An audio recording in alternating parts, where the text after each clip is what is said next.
जय श्री कृष्णा। राधे राधे। आइए सुनते हैं कार्तिक मास का तीसरा अध्याय। सत्यभामा बोली, आप सभी काल में व्यापक और सभी काल आपके आगे समान है। फिर यह कार्तिक मास ही सब मासों में श्रेष्ठ क्यों है? सब तिथियों में एकादशी और सब मासों में कार्तिक मास को ही आप अपना प्रिय क्यों बतलाते हैं? इसका कारण कहिए। भगवान कृष्ण बोले, हे प्रिय, तुमने मुझसे बहुत ही अच्छी बात पूछी है।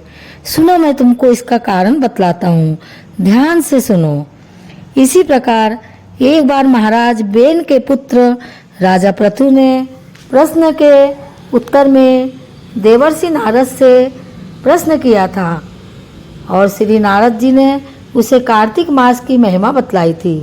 राजा पृथु के प्रश्न के उत्तर में देवर्षि नारद ने कहा था, हे राजन, एक समय शंख नामक एक राक्षस बड़ा बलवान और अत्याचारी हो चुका है।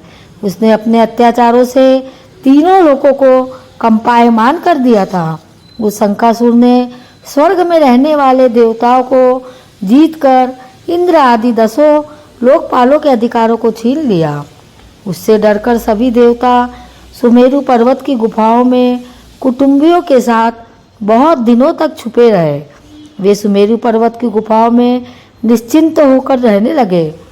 उधर जब शंख को पता चला कि देवता आनंद से सुमेरु पर्वत पर रहने लगे हैं, तो उसने सोचा कि ऐसी कोई दिव्य शक्ति जरूर है जिसके कारण अपना अधिकार छीन जाने पर भी देवता बलवान होते हैं। वह सोचते सोचते वह इस परिणाम पर पहुंचा कि वह सब वेद मंत्रों के बल से ही बलवान हो रहे हैं।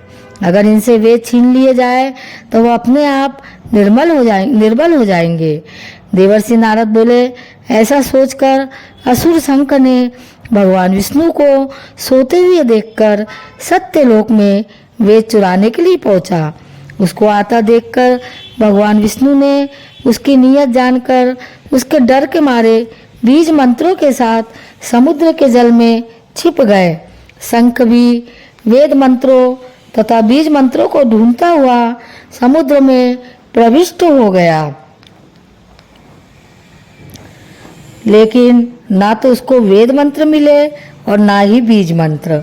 जब शंख समुद्र से निराश होकर वापिस लौटा तो उस समय श्री ब्रह्मा जी पूजा की सामग्री लेकर सब देवताओं के साथ भगवान विष्णु की शरण में पहुँचे और भगवान को गहरी नींद से जगाने के लिए गाने बजाने लगे और धूप गंध आदि से बार बार उनका पूजन करने लगे। धूप दीप नैवेद्य आदि अर्पण करने पर भगवान की निद्रा भंग हुई और देवता सहित श्री ब्रह्मा जी को अपनी पूजा करते देखकर बहुत ही प्रसन्न हुए और उनसे कहने लगे, मैं आप लोगों के इस कीर्तन और मंगलाचरण से अति प्रसन्न हूँ। आप अपना अभिष्ट वर मांगिए, मैं अवश्य प्रदान करूँगा। जो मनुष्य आश्विन शुक्ल की एकादशी से देवोत्थानी एकादशी तक ब्रह्म मुहूर्त में उठकर मेरी अर्चना करेंगे, वह तुम्हारी तरह मेरे प्रसन्न होने के कारण सुख को प्राप्त करेंगे। यह जो पाद्य अर्घ्य आचमन और जल आदि सामग्री आप लोग मेरे लिए लाए हैं, ये अत्यंत गुणों वाली होकर आपका कल्याण करेंगी। शंख जो वेद चुरा कर ले गया है, सबके सब समुद्र में ही है। मैं उस शंखासुर को मारकर ले आता हूँ। आज से मंत्र बीज और वेदों के साथ चारों वेद प्रतिवर्ष कार्तिक मास में जल में विश्राम किया करेंगे। अब मैं मत्स्य का रूप धारण करके समुद्र में जाता हूँ और आप लोग भी ऋषि महर्षियों को साथ लेकर मेरे साथ चले। जो कार्तिक मास में रात्रि पहले स्नान करते हैं वे निश्चय ही अक्षय फल को पाते हैं।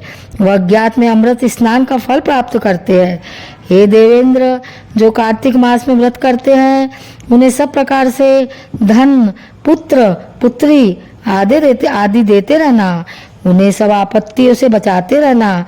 हे धनपति कुबेर, मेरी आज्ञा अनुसार तुम उनका धन धान्य बढ़ाते रहना, क्योंकि इस प्रकार का आचरण करने वाला प्राणी मेरा रूप धारण करके जीवन मुक्त हो जाता है। जन्म से लेकर मरण पर्यंत जिसने विधि पूर्वक यह उत्तम व्रत कर लिया है वह आप लोगों का भी पूजनीय है। आप लोगों ने मुझे कार्तिक शुक्ल एकादशी तिथि को जगाया है, इसलिए यह एकादशी मान्य है और मुझको बहुत प्रिय है। हे देवताओं, यह दोनों व्रत नियम पूर्वक करने से प्राणी मेरे समीप पहुँचते हैं। इन व्रतों के करने से जो फल मिलता है वह अन्य व्रतों से नहीं मिलता। इसलिए हर मनुष्य को सुखी और निरोग रहने के लिए कार्तिक महात्म और एकादशी कथा सुनते हुए उपर्युक्त नियमों का पालन करना चाहिए।